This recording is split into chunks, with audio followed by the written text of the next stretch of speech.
अंग्रेजों का हमारी माँ बहन बेटियों के साथ बर्ताव कैसा होता था देखकर खून खौल जाएगा। कोई सुंदर महिला अंग्रेजों को दिखाई दे जाए तो उसे सरेआम नंगा करते थे, फिर उसके स्तन के अग्र भाग को लोहे के चिमटे से दबाते थे और तब तक दबाते थे जब तक खून ना निकल आए। और इस पर अंग्रेज हंसते थे और वो माँ बहन बेटी चीखती चिल्लाती थी। जब वो बेढल होकर गिर पड़ती थी फिर अंग्रेज उसके साथ बलात्कार करते थे और सामूहिक बलात्कार करते थे और बाद में उसकी गर्दन काट देते थे और उसे फेंक कर चले जाते थे। इससे अंग्रेजों को एक तो अपनी वासना शांत करने का रास्ता खुलता ही था, उनको अत्याचार और हैवानियत दिखाने का भी रास्ता खुलता था। तो होता यह था, किसानों के घरों से शिकायत आती थी कि मेरी बहन के साथ बलात्कार हुआ, मेरी बेटी के साथ बलात्कार हुआ। ये शिकायत लेकर किसान अंग्रेज अधिकारियों के पास जाते थे। अंग्रेज अधिकारियों के साथ समस्या क्या होती थी कि मान लो किसी उच्च अधिकारी को किसी किसान ने शिकायत की और बलात्कार किसी निचले स्तर के अधिकारी ने किया हो तो उच्च अधिकारी अपने से निचले अधिकारी को बचाने में लग जाता था। उसको बचाने के लिए फिर अंग्रेजों ने एक रास्ता निकाला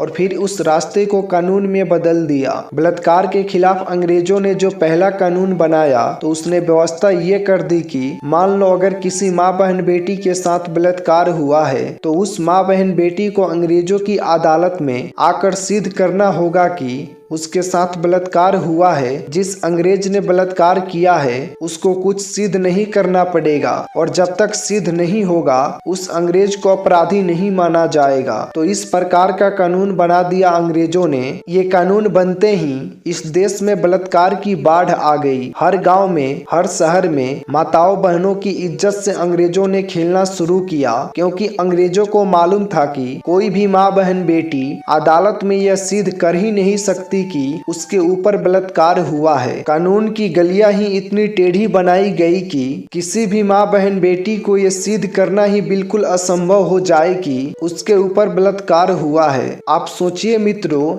इससे बड़ा अत्याचार क्या हो सकता है कि जिसके ऊपर अत्याचार हुआ उसे सिद्ध करना है कि उसके ऊपर अत्याचार हुआ। जिसने अत्याचार किया उसे कुछ भी सिद्ध नहीं करना है कि इसने अत्याचार किया। परिणाम यह होता था कि अगर 100 अंग्रेज बलात्कार करते थे तो उनमें से मात्र 2 से 3 के खिलाफ ही साबित हो पाता था और उनको ही सजा मिल पाती थी। 97 से 98 अंग्रेज बिल्कुल छूट जाते थे। कई अंग्रेज अधिकारियों की निजी डायरी के दस्तावेज मौजूद है। एक अंग्रेज अधिकारी था जिसका नाम था कर्नल नील। उसकी डायरी के कुछ पन्ने हैं, उसमें वो लिख रहा है कि जहाँ जहाँ मेरी नियुक्ति हुई कोई दिन ऐसा नहीं गया जब मैंने किसी माँ बहन बेटी से बलात्कार नहीं किया हो। ये नील की डायरी के अपने लिखे हुए शब्द हैं। आप सोचिए कितने हैवानियत भरे ये अंग्रेज थे। मित्रों, ये सब अंग्रेजों ने जो किया कानून की मदद से किया। बलात्कार का कानून ही ऐसा बना दिया कि कोई भी माँ बहन बेटी सिद्ध ही ना कर सके और किसी भी अंग्रेज को सजा ही ना हो। और यही कानून मित्रों आजादी मिलने के 15 अगस्त 1947 के बाद जला देना चाहिए था, खत्म कर देना चाहिए था। लेकिन बहुत अफसोस की बात है, आजादी मिलने के 59 वर्ष बाद आज भी ये कानून ऐसे ही चल रहा है। आज भी माताओं बहनों बेटियों के साथ बलात्कार हो रहे हैं और उन्हें अदालतों में सिद्ध करना पड़ रहा है कि उनके खिलाफ अत्याचार हुआ है। अत्याचार करने वालों को कुछ भी सिद्ध नहीं करना पड़ रहा है। आप जानते हैं कि किसी भी सभ्य माँ बहन बेटी को